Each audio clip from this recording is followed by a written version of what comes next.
Hey friends, welcome back to my channel. So in today's video, I wanted to show you guys the basics that you would guys need for Cricut Design Space. Now I know a lot of you are wondering, what is Cricut Design Space? Well, that's where you're gonna do all of your crafting through there, through the website for your Cricut. There's a lot of different tools, a lot of different things that you can do to make different signs for your home.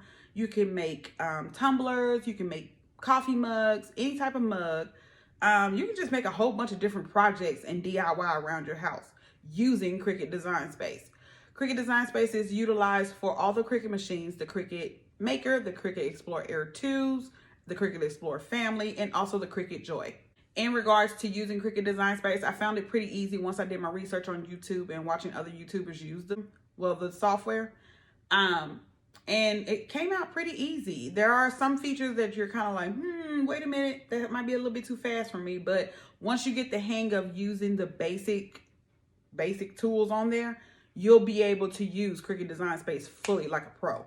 My boyfriend told me, he was like, I think you're gonna be able to use Cricut Design Space and do so much stuff in a pro like within 6 months, probably less than that, because you're over there like doing and you're working. So as long as you're working and like thinking of different stuff, or you just want to practice on it just to see what's on there, that's totally okay.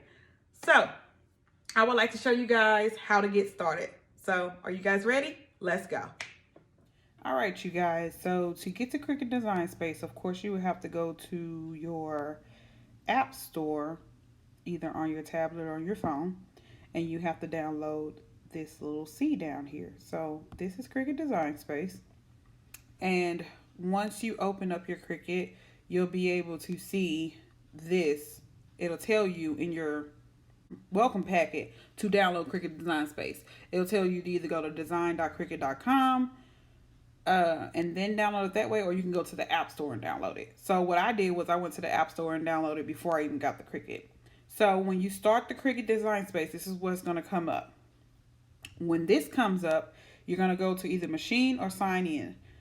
9 times out of 10, you're new to Cricut, so you're going to have to do machine setup. So you hit machine setup and you click on whichever machine that you have. So in my case, I have the Cricut Explore Air 2, so I would hit that.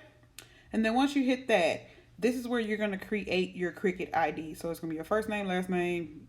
If you're from the United States, email, your email is going to be your Cricut ID. And then your password, and then you check the 2 boxes over here, and then you hit create account. I already have one. So once it's created, it's going to, load up or whatever. So I'm going to go ahead and sign in.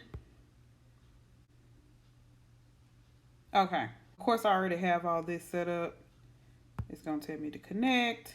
And then once you get connected, it's going to tell you to select an accessory. So your accessories is going to come up. And if you're wired via Bluetooth, well, if you're not wired, it's going to be Bluetooth. So when you're Bluetooth, you're going to have the Cricut Air, your Cricut Maker, Cricut Joy, whichever. But if you're wired, you won't really have to worry about the Bluetooth option, I don't believe.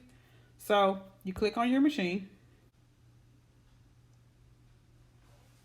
And then it just says this, great, your Explorer is activated and ready to set up. So you hit continue. And then it's telling you to test cut. I'm going to skip that option because I already test cut it before, so I'm going to skip that.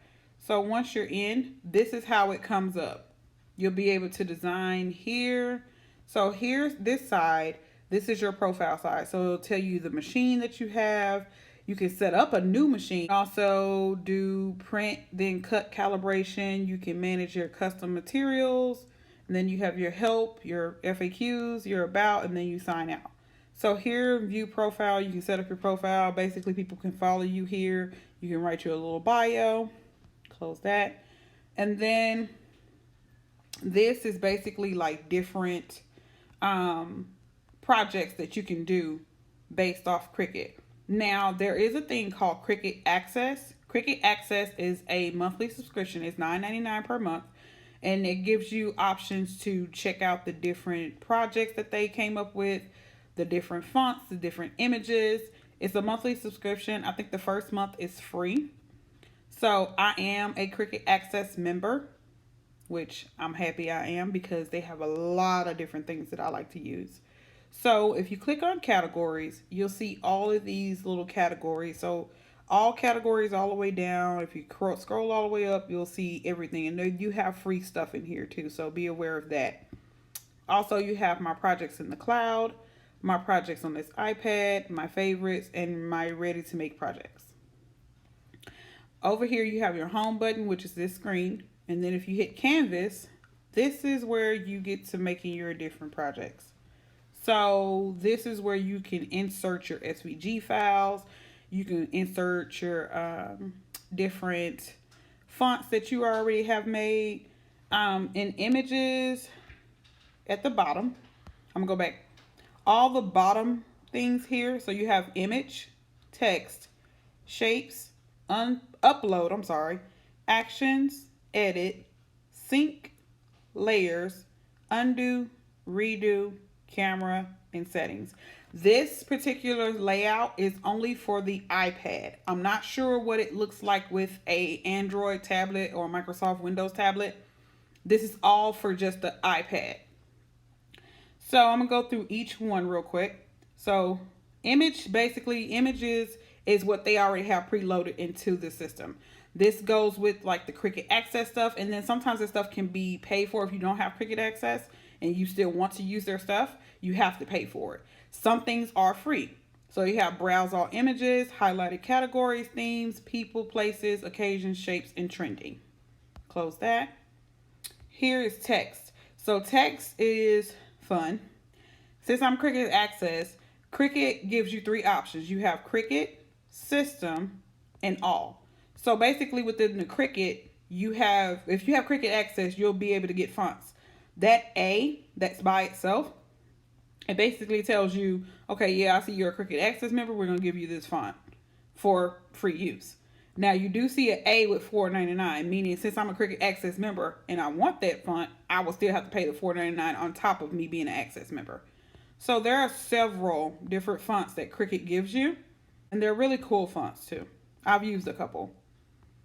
So next topic is system. So when you have system fonts, that basically comes out of your iPad or whatever, or if you're on mobile, whatever comes on your phone. So whatever fonts you have that's already preloaded onto your iPad or to your phone, that's what you have. There is a way to get fonts. I will tell you that way in another video. I just want to go over the basics with you in regards to Cricut Design Space. But as you can see, I have a lot of different fonts.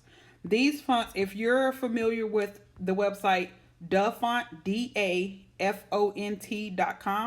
they have a lot of different free fonts that you can go on there and download to your iPad.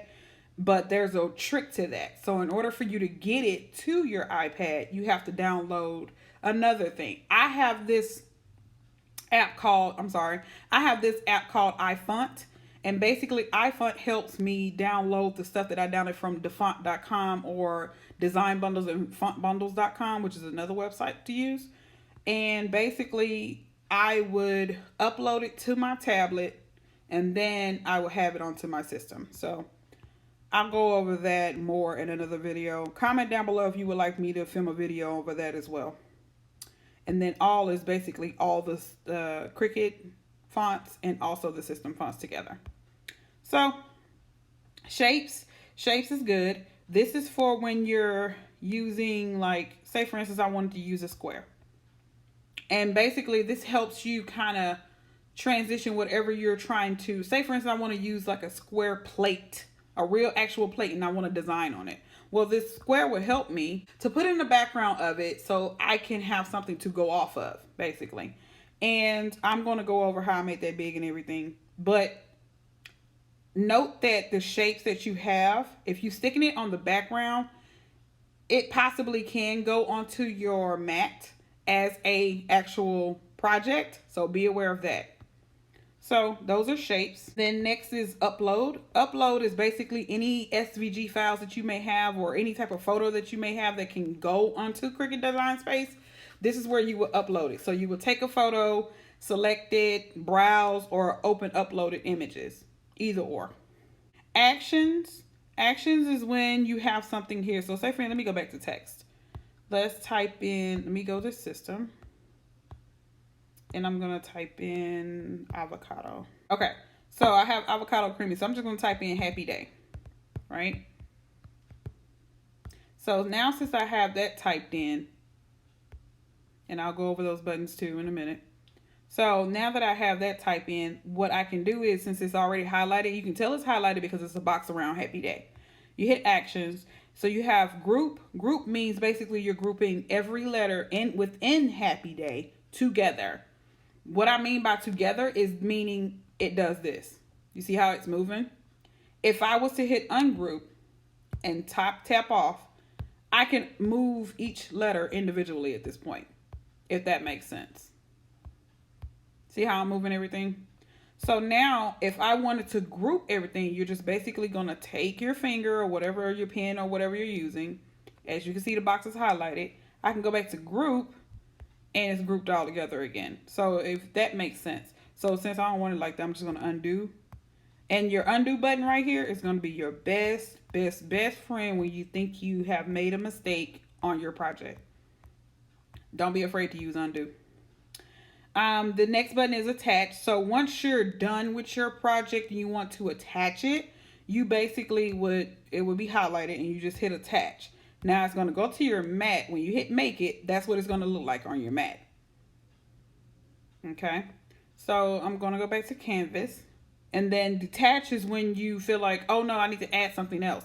So you basically hit the detach button and you can detach whatever you need to detach. Weld is something that I'm working on. It's a little tricky, but it's really good for like script fonts and if you want the words to come together the way it should. So weld is really good. It'll make the words seem seamlessly into each other. The letters, if that makes sense. I haven't used slice much. I haven't used flatten much, unflatten. The main things that I normally use is group, ungroup, attach, detach, and sometimes weld. Now, when you go into edit is where you can change the color of the font. You can fill it. You can change the width and the height. So when it comes to width and height, basically it's this. You see that arrow in the right corner right here? If you take that and pull it, you'll be able to adjust it.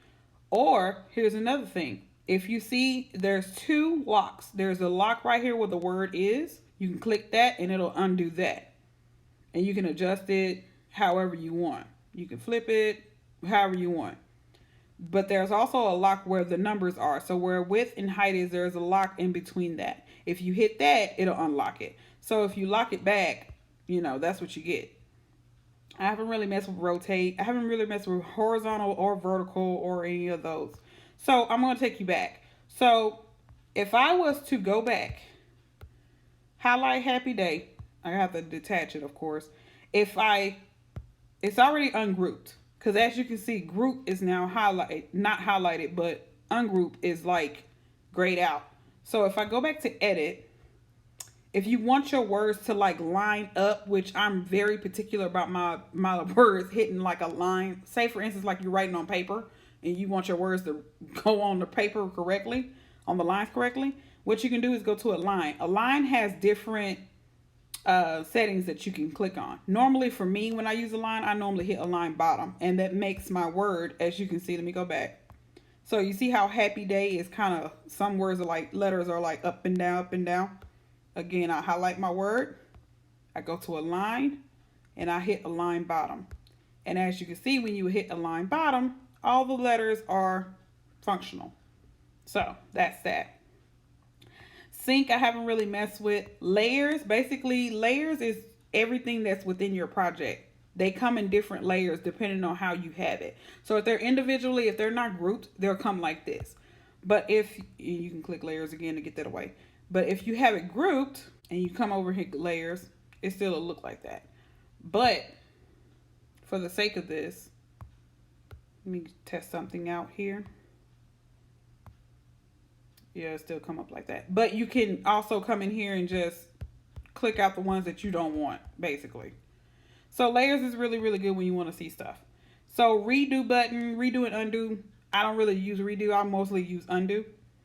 Camera, I don't use it. Settings is like basically here. It tells you if you want the grid or not. So if you don't want the grid, you can take the grid off. If you want the grid, keep the grid. If you want the other metric grid, you can keep that too. And then once you finish your project, make it. you just hit the make it button. Once you hit the make it button, it's going to tell you what your project is on. So whatever your project on, it's going to make that matte. So if you have that particular vinyl or whatever, or cardstock, you'll be able to use that. So as you can see, Happy Day is all lined up and ready to go. It's all together. Now I want to show you a trick when it comes to attach. So I'm gonna go back, I'm gonna hit that, I'm gonna hit detach. Now if I want to just go in and make this just like how it is, when I hit make it, that's what happens. So as you can see, my letters are all over the place. So you have to make sure when you're getting ready to make your project, you highlight whatever you're highlighting, attach it, and go to make it. And it'll look like that. Once you hit that and you're satisfied with your project, you hit continue.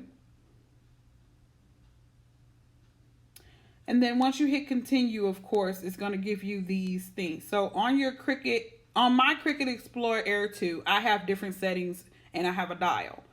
So for the sake of this, I'm going to turn my dial to vinyl.